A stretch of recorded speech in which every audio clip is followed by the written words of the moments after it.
आज योग दिवस है और जगह जगह चर्चा होती है योग की। इसलिए इसका वैज्ञानिक सिद्धांत क्या है, इसी को मैंने बताने के लिए मैंने आज ये वीडियो तैयार किया है। नमस्ते, मैं डॉक्टर सुनीता कुमार, वरिष्ठ बाल रोग विशेषज्ञ। सबसे पहले तो हम ये जानना चाहते हैं कि योग है क्या। योग ऐसा एक शारीरिक क्रियाएं हैं जो कि हमारे मानसिक उससे भी उत्पन्न होती हैं, यानी कि शारीरिक एवं मानसिक दोनों इसमें जुड़ा रहता है। ऐसे तो करने के लिए हम एक्सरसाइज करते हैं, वॉकिंग करते हैं, जिम करते हैं और भी किस तरह की फिजियोथेरेपी भी करते हैं, किंतु योग और उसमें अंतर है। योग में सारी शारीरिक क्रियाएं जितनी हैं वो मानसिक उससे जुड़ी रहती, मानसिक भावनाओं से जुड़ी रहती हैं। और ये हमें इसलिए भी जानना ज़रूरी है योग, क्योंकि ये भारत में ही उत्पन्न हुआ। वेस्ट में जाके या दूसरे पश्चिम देशों में जाके ये योगा हो गया, किंतु भारत में ये योग ही था और 5000 साल पुराना इसकी उत्पत्ति बताई जाती है। यानी जब से हमारे वेद और पुराण जितने पुराने हैं उतना ही पुराना ये योग है।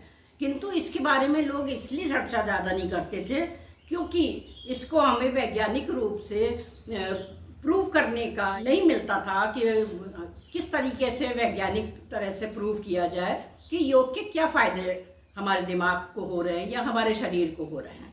तो मैं आज ये बताना चाहती हूँ कि इसकी उत्पत्ति भारत में हुई और इसका ये जो योग वर्ड है ये युग्म वर्ड से, युज वर्ड से आया है, जो कि संस्कृत का एक शब्द है युज, YUJ, युज। युज माने जुड़ना, यानी कि जो हमारा जो मानसिक स्थिति है और शारीरिक स्थिति है वो दोनों जुड़ जाए, तो उससे बनता है योग। और कुछ प्रभावकारी नाम जो कि योग से जुड़े हुए हैं आज तक, वो जैसे गुरु पतंजलि हैं, वो हमारे जो बहुत पहले से चले आ रहे हैं, वो गॉड ऑफ योगा कहलाते हैं। और उस भी कई हैं, जैसे कि गुरु अयंगर हैं, वो रामकृष्ण परमहंस हैं, स्वामी विवेकानंद हैं और तिरुमलाई कृष्णाचार्य हैं साउथ में। और लेडीज़ में हमारी इंदिरा देवी जी थी, वो योग सिखाती थी। इस तो हम आज जिक्र करेंगे कि योग का वैज्ञानिक सिद्धांत क्या है।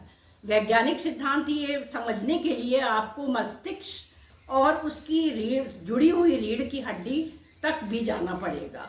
यानी हमारा मस्तिष्क है जो कि temporal lobe, frontal lobe, parietal lobe और ऑक्सीपिटल लोब द्वारा बना हुआ है और वो ही जुड़ा है 33 रीढ़ की हड्डियों से।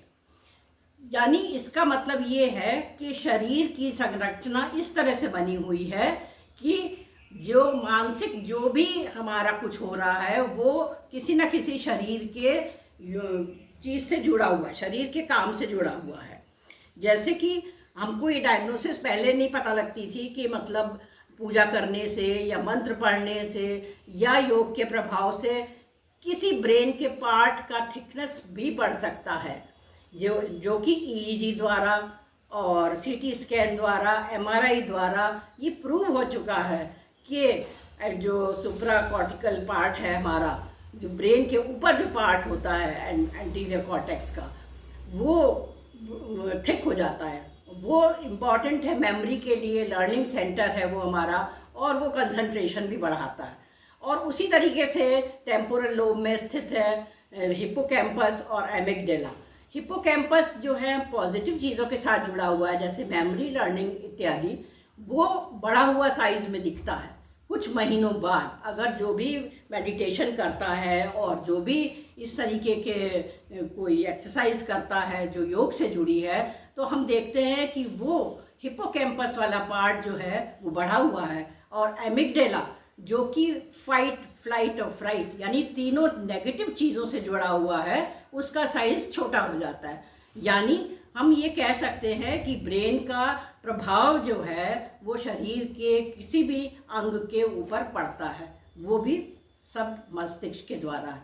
और मस्तिष्क किससे जुड़ा हुआ है? मेडिटेशन के द्वारा, योग से। तो मेडिटेशन अगर हम करेंगे तो हमको पता लगेगा कि हम ऑक्सीजन सप्लाई भी ज़्यादा ले रहे हैं, जैसे कि प्राणायाम में मिलता, विभिन्न प्राणायाम होते हैं कई तरीके के, उनसे जुड़े हुए हैं, तो फिर हमारी ऑक्सीजन सप्लाई जब शरीर में अंगों में अलग तरीके से ज़्यादा जाएगी, तो हम ये देखेंगे कि शरीर के जो वर्किंग है, जो उनका संरचना है, जो उसकी वर्किंग है, वो सुधर जाती है। और साथ में ही alpha, beta, theta, gamma waves जो हैं वो ईईजी द्वारा रिकॉर्ड कर ली जाती हैं। यानी एमआरआई द्वारा, ईईजी द्वारा एवं और चीज़ों से ये चीज़ प्रूव हो चुकी है कि योग प्रैक्टिस करने से मेमोरी में और कंसंट्रेशन में फ़र्क पड़ता है। यानी अगर बच्चे को शुरू से ही इन चीज़ों की प्रैक्टिस कराई जाए तो उसके आचार विचार और उसके सोचने के तरीके में और उसके पढ़ने के तरीके में फ़र्क आता है। कि कैरी होम मैसेज ये है कि आप 24 घंटे में 20 मिनट या 25 मिनट ज़रूर निकाल के मेडिटेट करें और डिफरेंट एक्सरसाइजेस करें, योगा करें, जिससे कि शरीर के विभिन्न अंगों पर प्रभाव पड़ता है और वो सुचारू रूप से काम करने लगते हैं। धन्यवाद।